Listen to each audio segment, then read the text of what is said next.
İnsan nece kani olur? Birinci kere nefsini öğretsin. Nefsini kırsın bu güzel sıfat üzerine. Razı olsun Allah'ın verdiğine.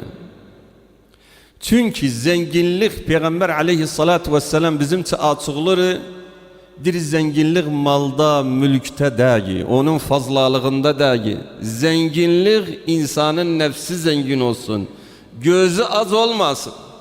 Hakiki zenginlik budur. Gözünüzden görəsiz.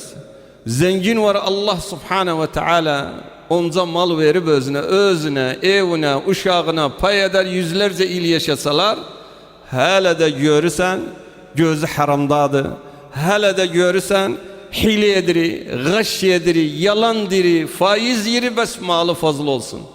Fakir de var, hissedir, zenginlerin zenginidir. İhtimal hala yarında yemeği yoktu. Zenginlik içeridedir, yürektedir. Bu nokta insan ister iyice anlasın özünü. Feba'zi bili zenginlik mal mülktedir. Yok. Zenginlik insanın nefsi zengin olsun. Gözü tok olsun. Gözü tok olsun. Buna herkesin ihtiyacı var kanaate. Demeyin bes fakirin ihtiyacı var kanaate. Yok vallahi. İnanın bir günde yaşırıq. Zenginlerin kanaati, mansab sahiblerinin kanaati olmaklıkları, ihtiyacı olmak kanaate daha fazladır. Fakirlerin çoğu elhamdülillah kanaatler. Anın bazara görün, ne güzel işler işliler, günlüklerini çıkardılar, çok kanaat rızkına.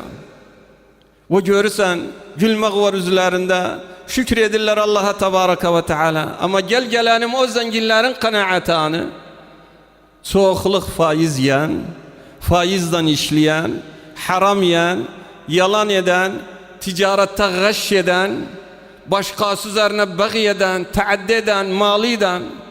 Allah sana bu mansabı verip, ne için mansabı kullanırsan onu kırmakta, fazla kazanmakta. Bunun kanaati olduysa bu işleri yapmaz.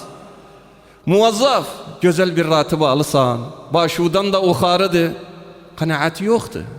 Raşvettedir, gözü haramdadır. Muvazzaftır.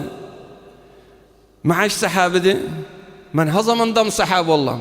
Gedir faizden borç çekiri, bir kat ise iki kat etsin, yer ise yapsın özünü. Neyden? Haramdan. Bunun kanaati olduysa Allah'ın verdiğine özünü bu harama atmaz. Kazdım bugün de varlı kimselerin daha fazla ihtiyaçları var kanaate. Sözüm hardadır. Kanaat bes fakirin ihtiyacı yoktur. Zenginin de ihtiyacı var. Çünkü kanaat içeridedir. İnsanın nefsindedir. İnsanın nefsi kani olsun. Nefsi zengin olsun. Gözü az olmasın. Ve illa gözü az olduysa, dünyanın malı özünün olduysa, bes bir dinar kalıptı bir yerde. Hazan eder zenginliği o dinardadır. Düşer o dinarın ensesice hatta kazansın özünü.